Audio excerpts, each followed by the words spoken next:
Wala ka talagang nakikita lo kung ano yung kinakain mo lo. Wala. Wala kang nakikita. Wala, God. Wala talaga siya nakikita, guys. Ang plano, ako ang kamot ragon mo dalag ko nina. Mata.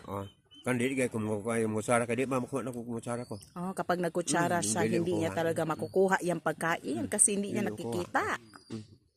Itom ratanan lo. Ano yung nakita mo lo? Itim. Out. Murag wa jud. Wala siyang nakita.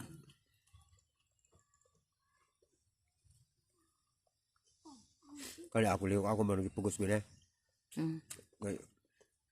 Ug nila ko pugson, matawa ko trabaho mata.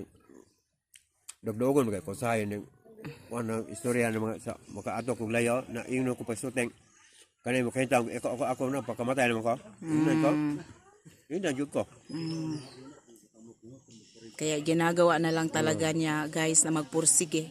Kasi may mga tao daw magbulis sa kanya. Sabi ng mga tao, kapag ako hindi makakita, magpapakamatay na ako. Kaya pinili ni Lolo na mabuhay at magpursige sa buhay. Para wala na daw magbulis sa kanya. Sa mga taong nambuli po kay Lolo. Ito po siya ngayon.